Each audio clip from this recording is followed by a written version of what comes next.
Bom, a relação entre ufologia e Chico Xavier tem que começar no Livro dos Espíritos, de 1857, porque é a única doutrina que oficializa a existência de vida em outros planetas e que detalha esta existência, abordando formas diferentes de vida e de contato e a transmigração que nós somos facultados a ter de um mundo para outro na nossa escala evolutiva. Talvez a maior referência que o Espiritismo tenha a nível mundial depois de Allan Kardec é Chico Xavier. Este arauto da Boa Nova, este espírito divino de referência sobre a caridade e o amor fraterno. Então percebam bem, assim, mais de 50 anos atrás, Chico Xavier falava de ufologia, que não era oficialmente falada. Não havia ainda estabelecido no mundo aquilo que a gente chama de ufologia, que passou a existir a partir das abduções mais conhecidas no pós-Segunda Guerra Mundial, como a Beth Barney Hill, a Elizabeth Andreasson, o nosso Antônio Villalobos aqui no Brasil, e Bianca e Hermine. Antes de todo este movimento, nada religioso, totalmente baseado em pessoas que acreditam numa ufologia tridimensional, através de Chico Xavier, os espíritos de luz já vinham nos falar sobre a existência de vida em outros planetas. Então, Chico é, para mim, o grande primeiro passo para que nós entendamos que a ufologia tem que ser estudada em toda a sua multiplicidade de aspectos. É importante a pesquisa tridimensional sobre as naves, sobre os efeitos físicos que elas têm, sobre as abduções, sobre os contatos. Mas, acima de tudo, nós precisamos compreender a parte espiritual deste contato, com civilizações que são ou não mais evoluídas que nós moralmente, mas que através do contato extrafísico, que o Espiritismo nos faculta através da mediunidade, nós possamos compreendê-las e sermos por elas também compreendidos. A pluralidade dos mundos habitados significa exatamente a semeadura da vida em diferentes mundos, porque é um pensamento extremamente reducionista crermos que só a Terra tem habitação. Se isso é verdade, há um erro grave na evolução, porque nós somos uma raça muito hostil e primitiva ainda, né? Assim como a gente achava que a Terra, o Sol orbitava em torno da Terra, hoje um pensamento tão reducionista quanto é achar que só existe vida inteligente na Terra. No Livro dos Espíritos nós temos diversas perguntas, na verdade são 23, que abordam este tema da vida que existe em diferentes mundos, nem todas nesta forma hominal adâmica nossa, e que se manifestam nestes mundos que são escolas evolutivas como a Terra é. Existem planetas onde a vida é igual a nossa, um nível de expiação e prova, com esse desenvolvimento tecnológico similar, um pouco maior, um pouco menor, mas moralmente nós somos muito similares. Existem planetas que estão atrás de nós, ainda com a vida na era das cavernas ou na era medieval, do ponto de vista tecnológico e moral, e existem outros em que a vida já atingiu o plano de regeneração, onde a vida é entendida como fraternidade, onde tecnológica e moralmente todos os campos estão mais desenvolvidos. E existem outros, onde existe desenvolvimento tecnológico, mas a evolução moral não acompanhou, porque eles desenvolveram só o lado racional das suas inteligências. E esta pluralidade é que torna divertida a vida, porque nós fazemos parte de uma família cósmica, ainda que nós não compreendamos ainda este contexto e que estejamos dela apartadas pelos erros de escolha que cometemos no passado como raça.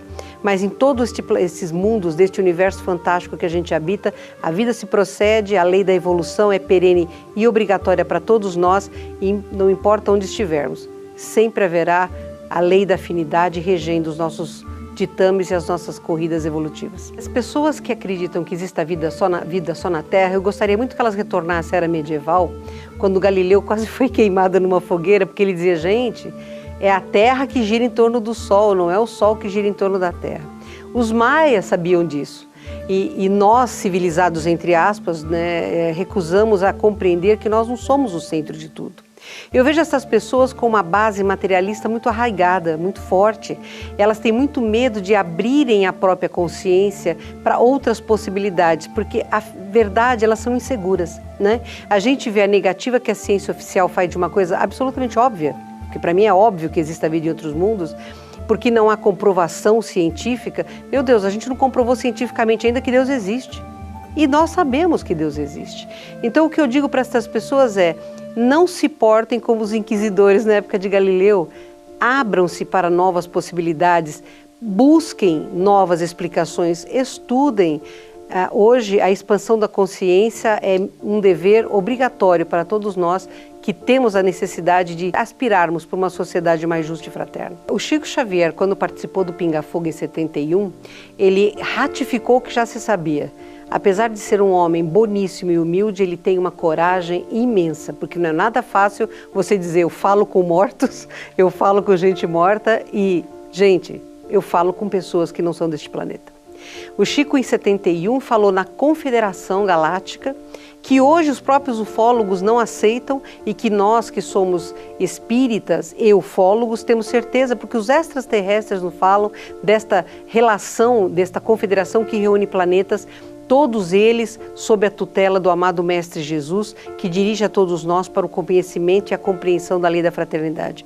Quando o Chico, em 71, começou a falar sobre o retorno da humanidade à confederação, se até 2019 nós não criássemos uma terceira e devastadora guerra mundial, o Chico estava deixando claro que ele sabia, e de fonte segura, que a vida se processava fora da Terra e que nós estávamos no contexto, apesar de desconhecer este contexto.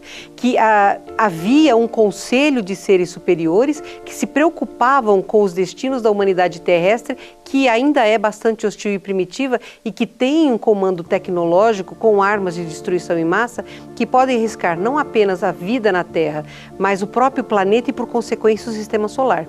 Então, foi um marco para a ufologia, assim como para o espiritismo, um programa Pinga Fogo que durou horas, que foi a maior audiência da televisão brasileira e que certamente levou a milhares de mentes que estavam sequiosas pelo conhecimento, pela expansão da consciência, o caminho para que elas buscassem também superar dogmas menores, radicais, em prol de um dogma maior e libertário como é o espiritismo. Então, o Chico, para mim, é o grande mártir. E quando o Chico falou da confederação, eu me senti tão feliz, porque todo mundo dizia que eu estava mentindo a respeito dos extraterrestres. De repente vem o Chico Xavier e confirma isso, né? Então, para mim, foi muito bom. Naquele dia, eu tive certeza que eu não estava enlouquecendo. Na verdade, o Chico é o grande responsável por eu ter abraçado a missão que eu abracei. Se não fosse o Chico, eu não estaria aqui. É atribuído ao Chico essa data, né? Ninguém ouviu... Bom, ele falou em 2019. Na verdade, ele falou numa época, né? Mas o Geraldo Lemos, né, que o Chico tinha um carinho enorme por ele e eu conheço como palestrante, é uma pessoa maravilhosa, ele contou coisas que o Chico disse para ele a respeito de um futuro possível para a humanidade. E entre estas coisas, o Chico disse, e isto é real, que houve um conselho da Confederação a respeito do destino da raça humana, porque é uma raça que vem repetindo erros aí já há milênios, sem muita expectativa de melhora. Quer dizer, a evolução moral que nós temos, ela é muito arrastada. É uma evolução em progressão aritmética, enquanto que a nossa tecnologia progride em geométrica. Então, essa disparidade de ritmo evolutivo, numa raça lábil emocionalmente como nós somos, quer dizer, nós geramos corpos humanos que têm um controle chamado sistema límbico, que é o responsável por materializar as emoções que nós, espírito, temos. Ele é primitivo porque ele é muito reativo. O delay entre vir a energia do espírito para a manifestação no corpo físico é de bilionésimos de segundo, então isso nos torna hiperreativos e é por isso que nós somos tão instáveis emocionalmente. Esta raça é problemática, é uma raça que preocupa os planetas mais evoluídos por causa do poderio bélico que nós já temos, notadamente atômico, né? Porque hoje tem muita bomba atômica aí no planeta. Mas nós temos um advogado de defesa que é um rapaz teimoso, que não abre mão da gente, chamado Jesus. E ele conseguiu para a Terra uma moratória.